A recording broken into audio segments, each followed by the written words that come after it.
কই কই বৌদি, তাড়াতাড়ি খেতে দাও। বাবারে, একদম যেন ঘোড়ায় জিন্দি এসেছ। কি ব্যাপার, ভর দুপুরে সদল বলে? এখানে কি মতলবে বাপু? পিসি, আমরা এখানে কি গো দিদি, কি করছো সব? ও মা, করলেনি যে। এসো ভাই। তারপর কি হলো বাবা? তারপর সেই রাক্ষসকে মেরে বীরের মতো ডালিম কুমার হাসতে হাসতে রাজপ্রাসাদে ফিরে এলো। কি ব্যাপার ভায়া, সোজা রাজধানী থেকে চিঠি আসছে? কোনো বড় সড়ো ব্যাপার নাকি? বিশাল বড় ব্যাপার মানিকদা। আমাদের তরফ থেকে কে লিখেছিল চিঠিটা? আমি লিখেছিলাম বাবা। হ্যাঁ, হয়তো তোমায় জিজ্ঞাসা করে পাঠানো উচিত ছিল, কিন্তু আচ্ছা, শুনলাম দিল্লি থেকে প্রধানমন্ত্রী এসেছে। তা কোথায় তিনি? জেম্মা, আমি লুচি খাবো, আমাকে বানিয়ে দেবে? ইস, পেটু গণেশ কোথাকার।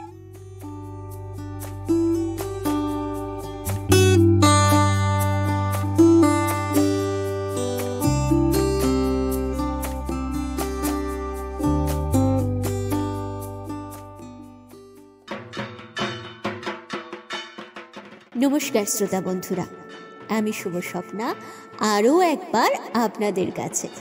পুজো তো প্রায় শুরুই হয়ে গিয়েছে, আর এই সময়ে আপনাদের প্রিয় অডিও স্টোরি চ্যানেল গল্পকল্পদ্রুম বিশেষ পুজোর গল্প শোনাবে না, তা কি হয়?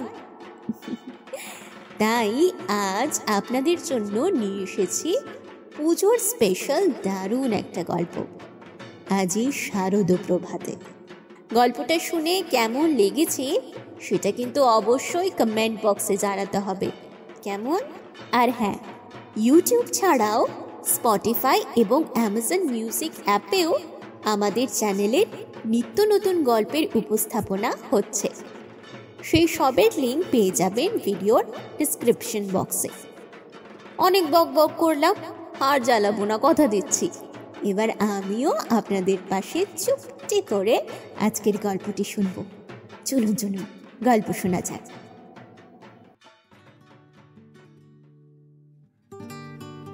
পুজো এলেই তিলোত্তমা কলকাতা যেন আরও রূপসী হয়ে ওঠে।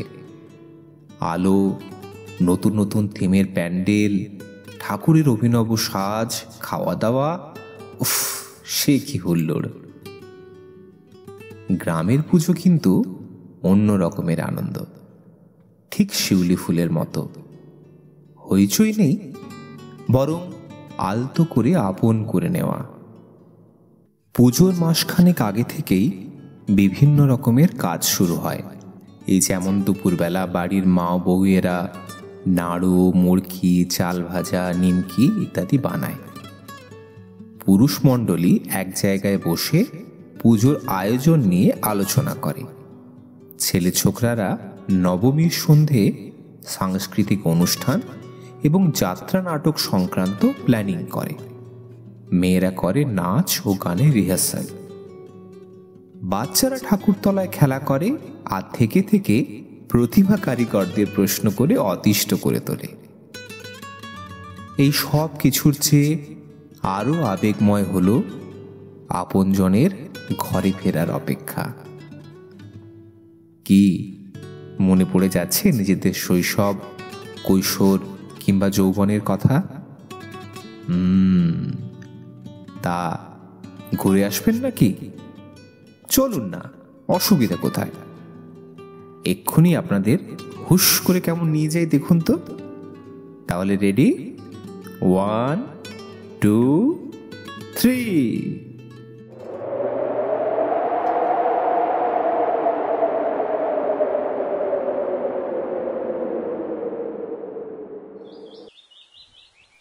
আমরা এখন পশ্চিমগামিনী নামক গ্রামের পূর্ব পাড়ায় বাড়ুজ্জেদের বাড়ির উঠোনে দাঁড়িয়ে।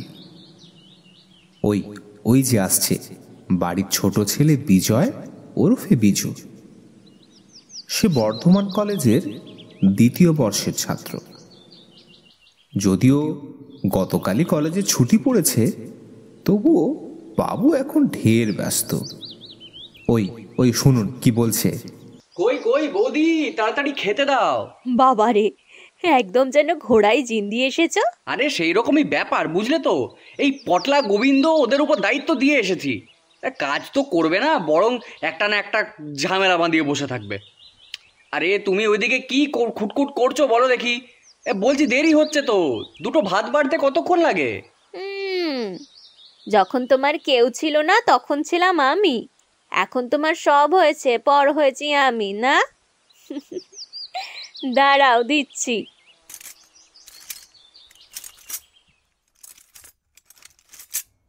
এই ছেলে, কি ভাত দাও করে চেঁচাচ্ছিস? হ্যাঁ, রোদে ঘুরে ঘুরে কি অবস্থা করেছে চোখ মুখে। যা আগে চান করে আয়। বিকেলে একদম চান করে নেবো মা। আহা ঠাকুরপো, একটু আস্তে খাও। দেখো দেখো, ওরে বিষম খাবি জেলে হতভাগা। বিজুদা, তোমার হলো? তুই এগো, আমি আসছি বুঝলি। এই বৌদি বলছি মাছটা রেখে দাও। ও মা, এই দেখুন আপনার ছেলের কাণ্ডখানা। যা খেয়েছে খেয়েছে, ভালোই হলো। দুলুর মাকে আজ ভাত দেবো ভেবেছিলাম, শুধু ডাল আর তরকারি দিয়ে দিতে হতো। তুমি বরং আমাদের থালাগুলো নিয়ে এসো, ভাতটা বাড়ি।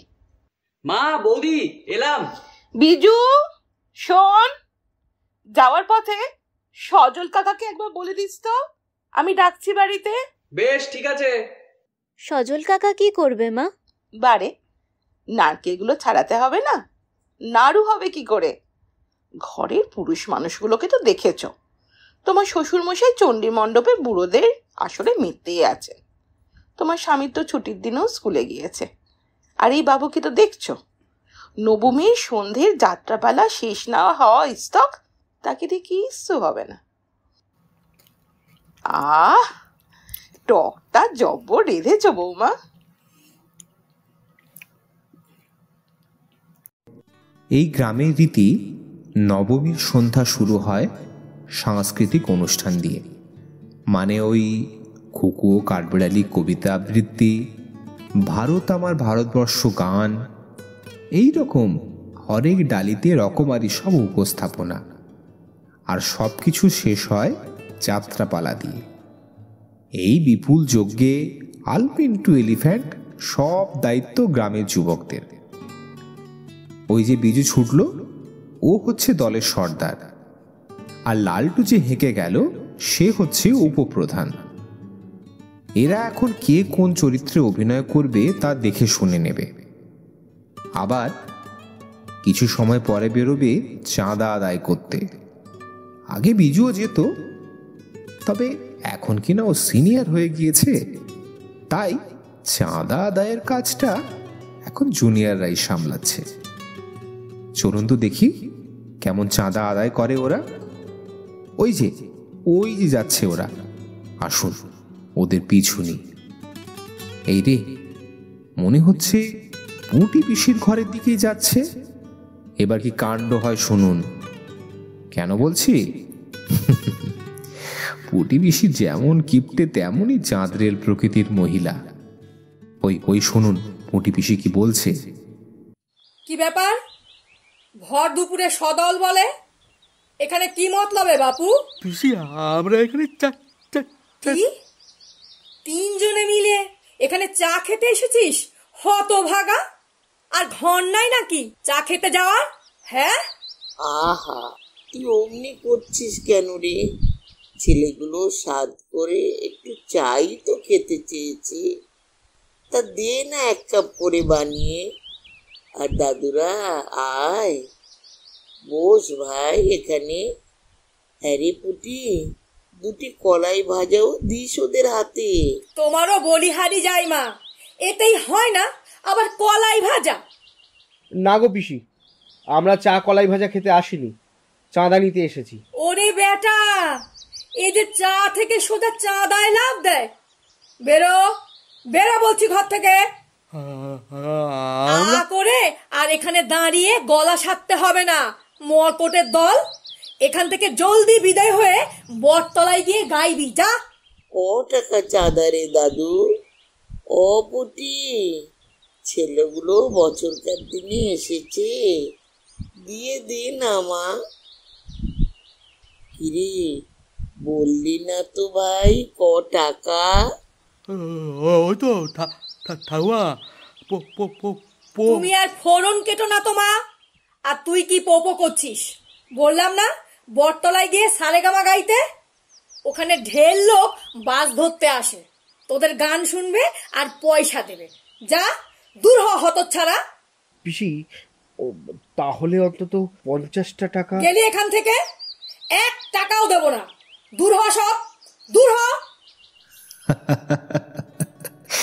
বাপ রে, কি সাংঘাতিক ব্যাপার! চলুন চলুন, আমরাও পালাই। তাহলে বুঝতেই পারছেন তো পুজোর কেমন ধুম লেগেছে পশ্চিমগামিনী গ্রামে।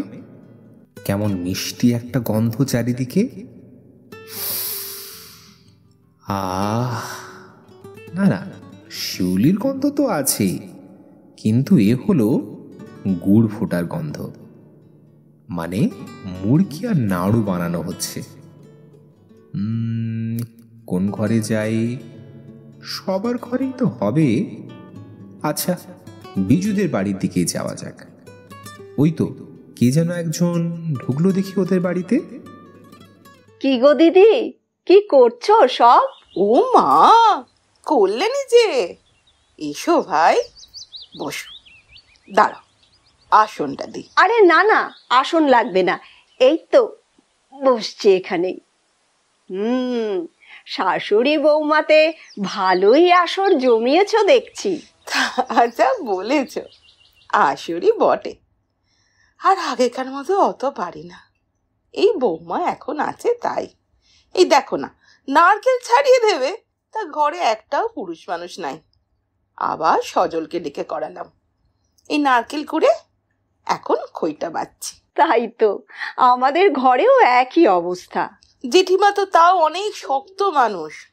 কত বয়স হলো যেন? এই তো সামনের অঘ্রাণে 81 হবে। হ্যাঁ, বলতে নেই, ঠাকুরের কৃপায় মা ভালোই আছেন। এই তো উনি আমার সঙ্গে এতক্ষণ বসে বসে মুড়ির নাড়ু বানালেন। মা দেখুন তো গুড়ের পাকটা হয়েছে কিনা, এবার নামিয়ে দেব তাহলে। মা, ও মা। ও দিদি, বৌমা কিছু বলছে তো। হ্যাঁ বৌমা, তুমি নামিয়ে দাও, গুড়টা ফুটে গেছে। এই তো কি সুন্দর গন্ধ উঠেছে। হ্যাঁ হ্যাঁ, তাই করো মা। কি হলো বলো তো তোমার দিদি? না, ওই মুড়ির নাড়ুর কথা বললে না, তাই। বুঝেছি, সঞ্জয়ের কথা মনে পড়ে গেল না? ছেলেটা এসব খেতে খুব ভালোবাসতো, জানো তো ভাই। তার জানবো না দিদি, ও ছেলেকে জন্মাতে দেখলাম, বড় হতে দেখলাম। কি করবে বলো, সবই কপাল। পুজোর দিনগুলোতে বুকের ভেতর যে কি হয়। চুপ করো দিদি, চুপ করো। মাকে কতবার বলেছি জানেন কাকিমা, এই সমস্যাদের পুরনো ল্যান্ডফোনের নম্বরটা না থাকলেও পোস্টাল ঠিকানা তো আছে, তাতেই না হয় একখানা চিঠি পাঠান। কিন্তু তাও লিখবে না। হ্যাঁ দিদি, বৌমা ঠিক কথাই তো বলেছে। আগে যা হয়েছে হয়েছে। পুজোর দিনগুলোতে ঘরের ছেলে ঘরে না থাকলে হয়? ইয়ে মানে বৌমা, তোমরা একটু ব্যস্ত না হলে একটু চা দিও তো। হ্যাঁ বাবা, আপনি মুখ হাত ধুয়ে আসুন, আমি এক্ষুনি চা দিচ্ছি। দিদি, তাহলে উনিও ঘরে ফিরেছেন বোধহয়। আমি আসি গো। বৌমা আসি, শাশুড়ি মাকে দেখো। হ্যাঁ হ্যাঁ কাকিমা। আবার এসো ভাই। আসবো দিদি, নিশ্চয়ই আসবো। হ্যাঁ, এবার বেশ 4-5টা ফাঁকা হয়ে এসেছে। সঞ্জয়ের বিষয়টা নিশ্চয়ই আপনাদের একটু বুঝতে অসুবিধা হচ্ছে। আসুন তাহলে বলি। বিজুরা 3 ভাই। অজয় বড়, সঞ্জয় মেজ আর বিজয় ছোট। সঞ্জয়কে বহু বছর আগে উচ্চশিক্ষার জন্য দিল্লিতে তার সেজু মেসমশাইয়ের কাছে পাঠানো হয়েছিল। পড়াশোনা চলাকালীন একটি পাঞ্জাবি মেয়ের সঙ্গে তার সেখানে আলাপ হয়। লেখাপড়ায় বরাবরই সে ভীষণ ভালো, তাই চাকরি পেতেও সময় লাগেনি।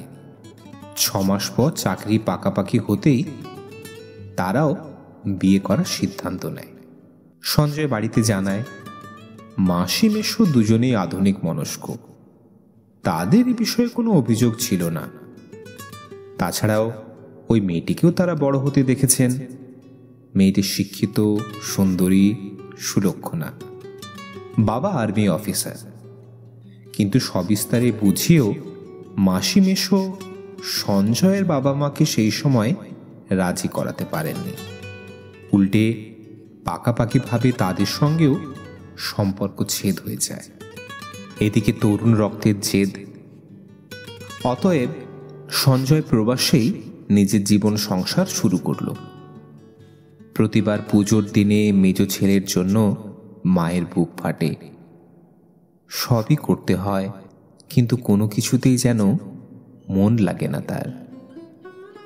কতবার ভেবেছেন কর্তাকে বলবেন ওর বোন ও ভগ্নিপতির সঙ্গে যোগাযোগ করার কথা। মাসি বাড়িতে নাকি এখনো যাতায়াত আছে সঞ্জয়ের, কিন্তু ওই ভাবাই সার, বলে ওঠার সাহস হয়নি কখনো।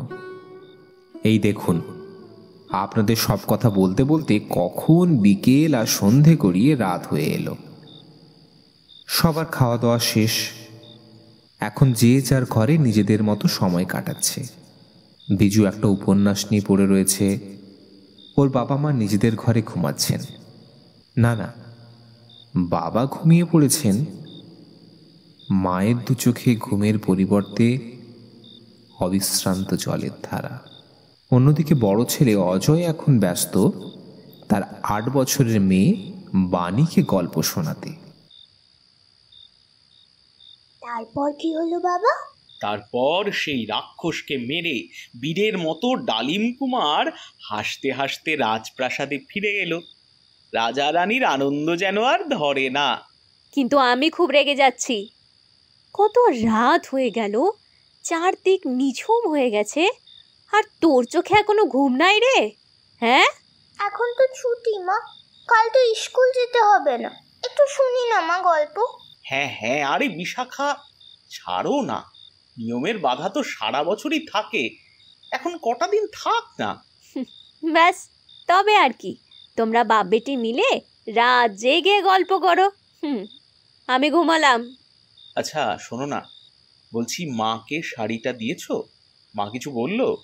পছন্দ হবে তো নিশ্চয়ই, একেবারে অরিজিনাল তসর, কি বলো? জানি না, বলতে পারবো না। শোনো, তবে আমার ঘরোয়া বুদ্ধিতে এই বলে যে ছেলে হয়ে তোমার সেই কাজটাই করলে হয় না, যাতে মা সত্যিকারের খুশি হন, আনন্দ পান। আবার এক জিনিস নিয়ে ঘ্যান ঘ্যান করতে শুরু করলে। বলি, বাবা যদি না চান আমি কোথা দিয়ে কি করব বলো দেখি? বোঝাবে, পেশার খাতিরে বুদ্ধি আর বিবেক থাকলেই হলো বুঝি। ব্যবহারিক জীবনেও তো এর প্রয়োজন আছে নাকি? কি বলতে চাইছো তুমি? এটাই বলতে চাইছি যে বড় বড় বইপত্তর পড়ে যে জ্ঞান আর শিক্ষা অর্জন করেছো তা সাংসারিক জীবনেও কাজে লাগাতে হবে তো নাকি? শুধুই একজন ভালো মাস্টারমশাই হলেই হলো? ভালো ছেলে, বাবা, স্বামী, ভাই, এই সব কিছুর দায়িত্ব পালনও তো তোমাকেই করতে হবে। তুমি বাবাকে বোঝাবে, বোঝানোর চেষ্টা করবে, অন্তত একবার কথা বলো তার সঙ্গে। দেখো, আমি যেরকম, তাতে আমি নিজে বাবার সঙ্গে কথা বলতেই পারি, সে সাহস আমার আছে। কিন্তু যেখানে তুমি আছো সেখানে তোমাকে পাশ কাটিয়ে আমার কথা বলতে যাওয়া, সেটা কি শোভা দেয় বলো? বিয়ে হয়ে আসার পর থেকে আমি বড় ঠাকুরপোকে দেখিনি, কিন্তু তাও মায়ের কষ্ট দেখে আমার কষ্ট লাগে। আর তুমি নিজে বড় দাদা হয়ে। ধরছে, তোমরা মাঝরাতে ঝগড়া কেন করছো? আমার গল্পটা ঠিক করে শোনাই হচ্ছে না। ও বাবা, বলো না তারপর কি হলো? বলছি মা, বলছি। দেখো বিশাখা, আমি যে চাইনি তা নয়, আসলে পারিনি। ইচ্ছে হয়েছে অনেকবার, কিন্তু সাহস হয়নি। ঠিক আছে, আমি দেখছি কতদূর কি করা যায়। ও বাবা। হ্যাঁ হ্যাঁ, এই তো মা। তারপর ডালিম কুমারের সাথে সূর্যনগরের রাজকুমারীর বিয়ে হয়ে গেল।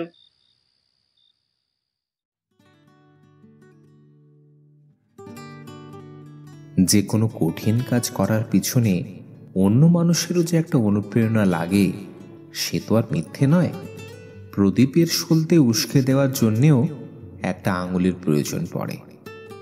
যাই হোক, অজয় তার মেসোমশাই ঠিকানা জোগাড় করে বিজু আর বিশাখার সঙ্গে সলা পরামর্শ করে তার মেজ ভাইয়ের উদ্দেশ্যে একটা চিঠি লিখল। এক এক করে 10 দিন পেরোল। সেদিন মহালয়া, পিতৃপক্ষের অবসান ও দেবীপক্ষের সূচনা। বিজুর বাবা নদী থেকে তর্পণ সেরে এসে সবেমাত্র জলখাবার খেতে বসেছেন। এমন সময় বাইরে থেকে কে যেন ডাক দিল। চিঠি আছে, ব্রজেশ্বর বন্দ্যোপাধ্যায়।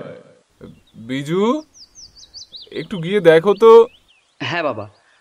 কই মানিকদা, আমাকে দাও, আমাকে দাও। কি ব্যাপার ভায়া, সোজা রাজধানী থেকে চিঠি আসছে? কোনো বড় সড়ো ব্যাপার নাকি? বিশাল বড় ব্যাপার মানিকদা। আরে কি হলো, এতক্ষণ লাগে একটা চিঠি আনতে? এই দাও দাও দাও দাও, তাড়াতাড়ি দাও, তাড়াতাড়ি দাও। ওইদিকে সুপ্রিম কোর্ট আবার তাড়া দিচ্ছে। হ্যাঁ, এই নাও, এইখানে একটা সই কর, ব্যাস চলি গো ভায়া। হ্যাঁ হ্যাঁ, এসো বাবা। দিল্লি থেকে চিঠি এসেছে। দিল্লি থেকে? ও, তাহলে অতীন্দ্র হবে। কই আমার চশমাটা দাও তো দেখি। শ্রীচরণেশ্বর বাবা মা, আশা করি তোমরা সকলে সর্বাঙ্গীন কুশলে আছো। এত বছর পর যখন তোমাদের নামে চিঠি এলো আমার কাছে, তখন মনে হলো যেন আমার পুনর্জন্ম হলো। বলতে দ্বিধা নেই, তোমাদের বৌমাও, তোমাদের ছোট নাতি, অনেক আমরা সকলে অপেক্ষা করেছিলাম এই দিনটার জন্য। হ্যাঁ, তোমাদের এক নাতি হয়েছে, তার বয়স এখন 5। চোখে না দেখলেও গল্প শুনে শুনে সে এখন তার দাদু, ঠাম্মা, জেঠু, জেম্মা, ছোটকে, এমনকি দিদিভাইকেও চেনে। সেজ মাসির কাছ থেকে বৌদির কথা, আমাদের মিষ্টি ভাইজির কথা জেনেছি। তোমাদের বৌমা অনেকবার আমাকে বলেছে তোমাদের সঙ্গে যোগাযোগ করবার জন্য। ওর বড় ইচ্ছে তোমাদের কাছে যেতে, তোমাদের সাথে তোমাদের মতন করে থাকতে। মাসির থেকে শিখেও নাড়ু বানায় প্রতি বছর দুর্গাপূজার সময়। কিন্তু মা জানো তো, আমরা দুজনেই তোমার ভালোবাসার স্বাদ পাওয়ার আশা করি। ও অবশ্য বলতো একদিন ঠিক তারা আমাদেরকে কাছে ডাকবে। বাবা, প্রতিবার পুজোর আগে তুমি স্কুল থেকে ফেরবার সময় আমাদের নতুন জামা নিয়ে আসতে। দর্জি আজকাল করে দেরি করত। দীর্ঘ প্রতীক্ষার পর যেদিন তোমার হাতে নতুন জামার প্যাকেট দেখতাম, মনে হতো স্বর্গ নেমে এসেছে আমাদের কাছে। আজ ঠিক একই অনুভূতি হচ্ছে, জানো তো। যাই হোক, এবার একটা কথা বলি, আশা করি তোমাদের আনন্দ হবে। এখানে পুজোয় মাত্র 2 দিন ছুটি দেয়, নবরাত্রিও দশেরা হিসাবে। কিন্তু আমি কোনো মতে দিন 7 ছুটি ম্যানেজ করেছি। ষষ্ঠী বা সপ্তমীতে রওনা দেব, অষ্টমীতে আমরা সবাই মিলে পুষ্পাঞ্জলি দেব। তোমরা আমাদের প্রণাম নিও, বিজু ও বাণীকে ভালোবাসা দিও। এতে সঞ্চয়। আমাদের তরফ থেকে কে লিখেছিল চিঠিটা? আমি লিখেছিলাম বাবা। হ্যাঁ, হয়তো তোমায় জিজ্ঞাসা করে পাঠানো উচিত ছিল, কিন্তু না বাবা, বেশ করেছিস। জিজ্ঞেস করলে কি বলতাম আমি নিজেই তো জানি না। আসলে গুরুজনেরাও যে ঝুঁকতে পারে, আর সেটা যে লজ্জার বিষয় নয়, এটা হয়তো আমি ভুলেই গিয়েছিলাম। খুব ভালো করেছিস বাবা, বাড়ির বড় ছেলের মতো কাজ করেছিস। মায়ের ছেলে হয়ে মায়ের কষ্ট দূর করেছিস। হ্যাঁ, সত্যি খুব খুশি হয়েছি আজ। এ কি আর কান্না কেন মা? এবার তো আমাদের আনন্দের দিন, নাড়ু বানাতে হবে না? হ্যাঁ মা, সব করব। চলো চলো, এখন অনেক কাজ করতে হবে। চলুন মা, চলুন। এরপর শুধুই দিন গোনার পালা। ওদিকে উমা আসছেন তার বাপের বাড়িতে, আর এদিকে 15 বছর পর ঘরের ছেলে সপরিবারে ঘরে ফিরছে। বোধন, দ্বিতীয়া, তৃতীয়া, এমনি করে সপ্তমী অবধি শুধু আয়োজন আর অপেক্ষা।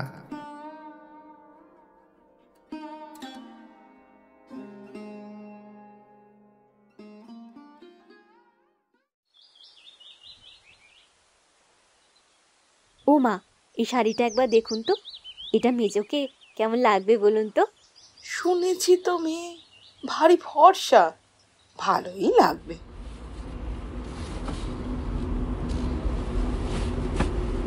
এসে গেছে, এসে গেছে, বড় কাকারা এসে গেছে। মা, ঠাকুমা, তোমরা এসো, আমি দাদু আর ছোটকাকে ডাকতে যাচ্ছি। মা চলুন। সঞ্জু, বৌমা, তোমরা সবাই ঘরে এসো, আমি ব্যাগগুলো গাড়ি থেকে নামিয়ে নিচ্ছি। না না দাদা, তোমায় কষ্ট করতে হবে না, ব্যাগগুলো আমি নিয়ে নিচ্ছি। তুমি বরং তোমার এই বেচ্চু ভাইপোকে সামলাও দেখি। সারাটা পথ কখন জেঠুমনি আর কাকুমনির বাড়ি পৌঁছাবো তাই জিজ্ঞেস করে আমাদের কানের পোকা বের করে দিয়েছে। আরে, এই এত বড় বোঁচকাটা যে আমি খেয়ালই করিনি। এসো সোনামণি।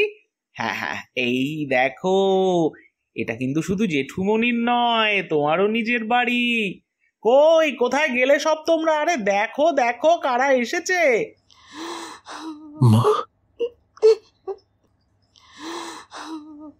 ব্যাস ব্যাস, হয়েছে হয়েছে। এখন সদর দুয়ারের সামনে সব কান্নাকাটি আদর যত্ন সেরে ফেললে বাকি দিনভর মায়ে পয়ে কি করবে শুনি? আমাকেও আদর করতে হবে মাজি। করবো তো মা, খুব খুব আদর করব। আরে এটা কি আমার রাজপুত্তর যে, কই দেখি, আমার কোলে এসো দাদু ভাই। সবাই এসে গেছে দেখছি। কেমন আছো বাবা? এখন বলতে পারি একদম রাজার হালে আছি, বুঝলি? আচ্ছা, শুনলাম দিল্লি থেকে প্রধানমন্ত্রী এসেছে, তা কোথায় তিনি? এই যে আমার কোলে। বেটু চলো দাদাজি কা প্যার ছুঁয়ো। এই না না দাদু, পুজোর দিনে প্রণামের দরকার নেই। এসো, আমরা বরং বিজয়ের কোলাকুলিটাকে সেরে ফেলি। হ্যাঁ, So, you are my most beautiful বৌদি, তাই তো? ইস, এতদিন পর দেখা দিয়ে এখন আমার ঢং করা হচ্ছে না? বিজু কিন্তু এখনো আমার কাছে কানমোলা খায়। তোমাকে তো ভাই বউ ছেলের সামনে সেটা পারবো না, কিন্তু বকুনি খাবে খুব। আরে, আমি তোমার প্রবাসী অ্যাসিস্ট্যান্টকে বাঙালি বউ হওয়ার ট্রেনিং দিচ্ছিলাম এতদিন, তাই একটু দেরি হয়ে গেল আর কি। দিদি, আমিও তোমার মতো শাড়ি পরে কাম কাজ করব। করতে তো হবেই ভাই, বাড়ির মেজো বউ বলে কথা। কিন্তু এখন তোমরা সবাই হাত মুখ ধুয়ে কিছু খেয়ে বিশ্রাম করো, তারপর সব হবে। না না, খাবো না, আমি তো অঞ্জলি দেব। ওর তো উপোস বৌদি। হ্যাঁ, বলো কি? তা বেশ করেছো। তাহলে বাকিদের জন্য একটু শরবত করি। একটু চাও করো। হ্যাঁ বৌদি, চাচা করছে মনটা। আচ্ছা, সবাইকে দেখছি, কিন্তু বেজু কোথায়? ছোটকাটো নাটকের ড্রেস আনতে সদরে গেছে। আমি ঠাকুরতলায় গিয়েও তাই ছোটকাকে দেখতে পাইনি। আয় ভাই, চল, তোকে ঠাকুরতলায় নিয়ে যাব। এই না, এখন কেউ কোথাও যাবে না, সবাই অনেক দূর থেকে এসেছে। আগে একটু কিছু মুখে দিয়ে তারপর স্নান সেরে নতুন জামা কাপড় পরে ঠাকুরতলায় যাবে, তাই না বাবু? জেম্মা, আমি লুচি খাবো, আমাকে বানিয়ে দেবে? দেব তো বাবু, নিশ্চয় দেব। লুচি দেব, ঠাকুমার তৈরি নাড়ু দেব। আর কি কি খাবে বলো সোনা? আর আলুর তরকারি। ইস, পেটু গণেশ কোথাকার। আমি গণেশ হলে তুমি কে? কেন, আমি লক্ষ্মী।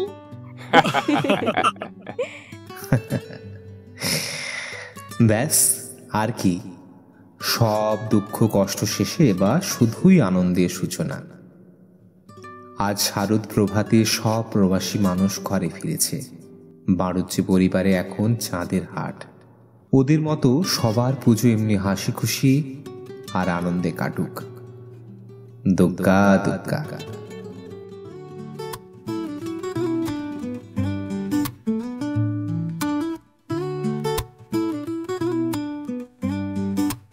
সোনার আলোর ঢেউ খেলে যায় মাঠের ঘাসে ঘাসে, বাউল হাওয়ায় কানাকানি মা বুঝি ওই আসে। কাশের চামর নদীর চরে প্রণাম হয়ে লুটিয়ে পড়ে, আনন্দের জোহার এলো ভোরের নীল আকাশে, মোদের মা জননী আসে। বেনু বনের মর্মরে আজ বাজে ছুটির বাঁশি, বরস পরে ঘরে ফিরে এলো পরবাসী। দুঃখী ছেলে মেয়ের মুখে হাসির আলো ফুটলো সুখে, আগমনীর আনন্দে আজ কুসুম হয়ে হাসে।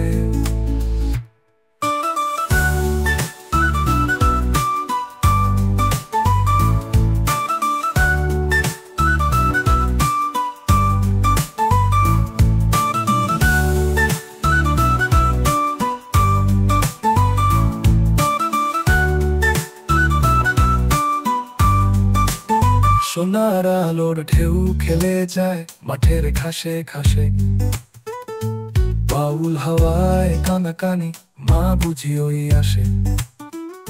কাশের চামর নদীর চরে প্রণাম হয়ে লুটিয়ে পড়ে, আনন্দের জোহার এলো ভোরের নীল আকাশে, মোদের মা জননী আসে। বেনু বনের মর্মরে আজ বাজে ছুটির বাঁশি, বরস পরে ঘরে ফিরে এলো পরবাসী। দুঃখী ছেলে মেয়ের মুখে হাসির আলো ফুটলো সুখে, আগমনীর আনন্দে আজ কুসুম হয়ে হাসে।